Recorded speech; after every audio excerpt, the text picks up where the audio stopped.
I'm Steve Johnson, News Director of theDove TV. Watch more videos from the Dove Newsroom at theDove.us.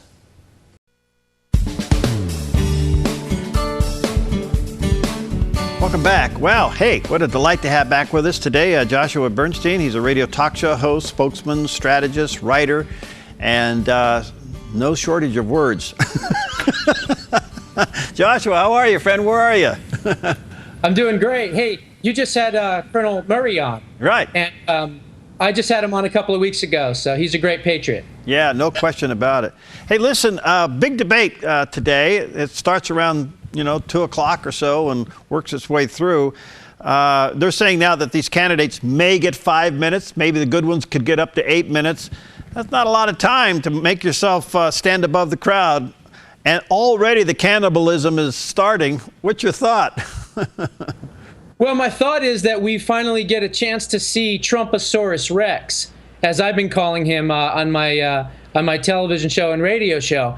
And what's interesting about this is that he has been created. He is devouring and destroying all of the liberal establishment Republicans in his wake. And the reason he's doing that, the reason he has been created is because of their lack of conservatism. So in other words, the voters didn't see a difference between a Democrat and a Republican, or an establishment Republican and a Democrat. And so therefore, they needed something else. And he has provided that spark. And he has also awoken a lot of people to this country. And basically now you have this thing that you created, that the GOP establishment created, and now they can't control and contain him. It's going to be very interesting. I think what's going to end up happening is they may try to attack him right away. I believe that some of the folks that are on the debate stage that are way, way behind, 7th, 8th, 9th, 10th, what have you, they may actually attack more because, again, hey, they've got nothing to lose. I think the ones up at the top, the Walkers, the Jeb Bushes and some of those others, they may be a little more timid in their approach. But then again, we know that Jeb Bush just came out this morning and used some colorful language, shall we say, to describe Donald Trump. And, it's going to be interesting because Donald Trump, like they asked him, they said, are you preparing for the debates? And he said, look, I'm really, truly not a politician. So I'm just going to go out there, be myself, and answer the questions. My only question here is he going to have the depth of the policies and procedures and things like that in each respective state? For instance, if he gets into an argument with Jeb Bush or Scott Walker, is he going to have the depth to contradict what they say when they say, I created X amount of jobs and I, did this and did that in my state? Does he have the depth and knowledge to be able to know what those policies are in those states so that he has an affirmative comeback? We're going to see. We're going to find out soon whether he's a surface shot or if he's got more depth. Well, I think you're hitting on all cylinders, Joshua, because he apparently has tapped into the frustration in the Republican Party, the establishment versus the conservative side, or what we sometimes would call platform Republicans. And I can say that because I was chairman of the state here for 4 years. Let me ask you this. Do you think he has seized the moment because he saw the opening, or do you think that's who he really is? I think it's a combination of both. I also think that it is who he is. I think that he's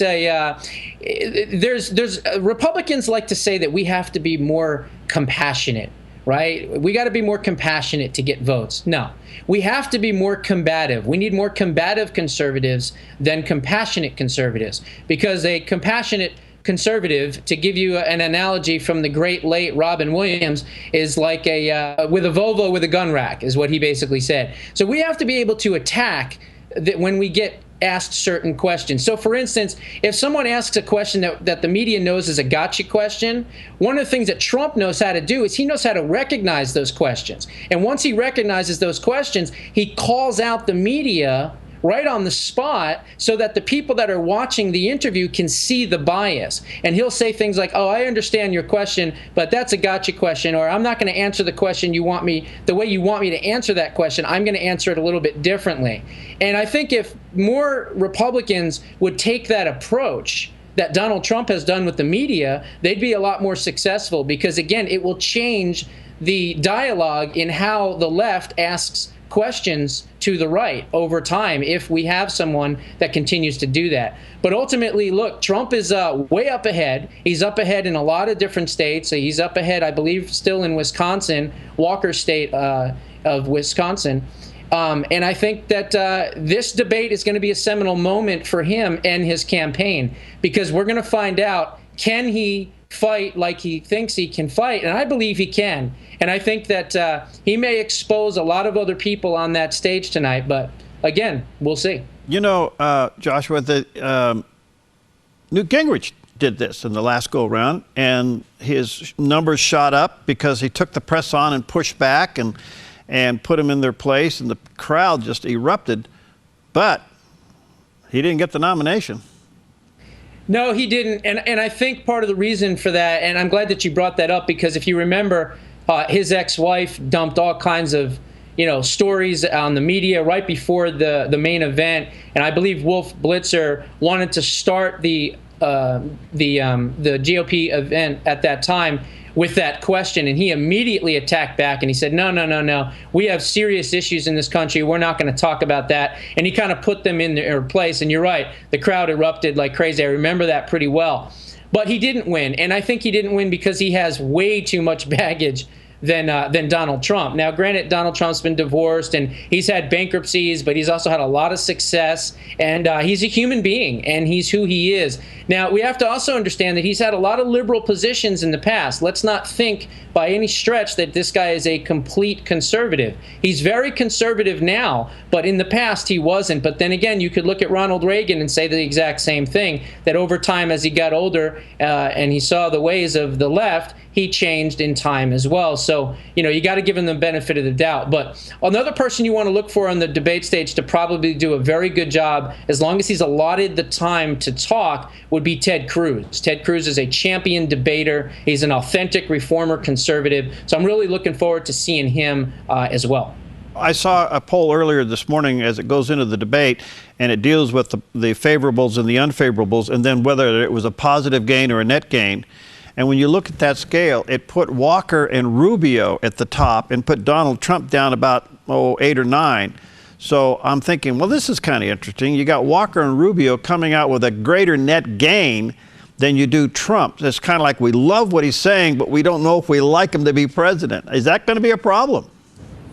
Well, I don't know. I mean, for the people that don't like Donald Trump, he's their second choice. If you ask most Republicans, he's their second choice. And what I hear a lot from the people that I interview and people that I talk with and things like that is they all say the same thing. I like Donald Trump because he's not a politician and he's not beholden to the lobbyist groups. He's got enough money, he can self-fund, those types of things. So I think people are recognizing the fact that this guy is not your normal, typical politician. And I've talked to the campaign and I've told them, look, this guy does not need to go to Iowa, eat fried Twinkies, and kiss babies. He's got the name recognition. So therefore, treat him as if he's not your normal candidate, because ultimately he's not your normal candidate. And he's got the name recognition. He can run ads in all of Obama's 57 states, and he can compete pretty much anywhere. Okay. Well, it's going to be interesting. Do you see anybody below Trump that you like?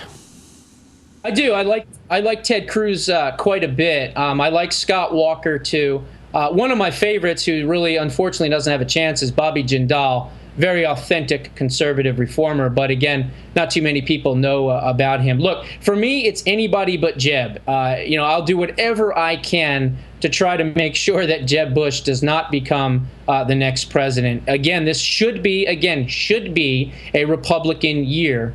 And so we want to make sure that we elect as our nominee, not a rhino Republican, not an establishment Republican, not a liberal Republican, which again, all three of those are about the same. We want a constitutional, conservative, authentic reformer. We've tried your way for so long with the Mitt McCains and the John Romneys, which again are interchangeable folks. Let's try a real conservative. Let's try someone who's actually going to shake things up, isn't beholden to the lobbyists, and actually is going to do what he says he's going to do. And again, I think that Walker, Cruz, Trump are some of those folks up at the top. That's pretty good. I have to say that it's just going to be interesting because there's a couple of guys that don't get a lot of attention, but they continue to poll well. Huckabee and Carson. I mean, they're kind of like not there, but they're there. I mean, what do you think that message is? Well, I would say that Huckabee, I like Huckabee. He's a smart guy. He's real funny. He's real, quick-witted, which I like. He plays, the bass guitar, and he's kind of a cool dude. But I think he's a little soft on crime, and obviously his record in Arkansas would show that, as well as raising taxes and things like that. So I think he's a little closer to the establishment. Ben Carson, again, is similar in a lot of respects to Donald Trump, except obviously not as bombastic. He's a great human being. This is a gentleman who is famous for separating the first conjoined twins. No small feat by the head, by the way, and is an extremely gifted surgeon. And when I listen to him talk, he's very precise. He's got a lot of precision, exactly like a surgeon. And so, I'm not sure why he's not resonating yet all the way to the top. I think that Donald Trump, or as I've been calling him, Trumposaurus Rex, has just been out there. He's got the media, he's got all the attention, he's got the name recognition more than a Dr. Ben Carson. But look, Dr. Ben Carson is another great conservative, but he's a little, I think in some ways, a little timid in his approach to politics. And again, he's another person who is a businessman and a doctor and an entrepreneur and things like that, rather than a politician. Gotta go. Some people can talk and some people can't. Hey, thanks, man. You're fun to have, and we'll stay in touch. I want to talk to you on the other side of the debate. Absolutely. Josh Bernstein, politicalwriter.com. That's his website. Josh Bernstein, politicalwriter.com. Thanks, Josh. Let's talk on the other side of the debate, okay, buddy? Good to be with you. Good to see you, man. All right, we'll see you next time on Focus Today.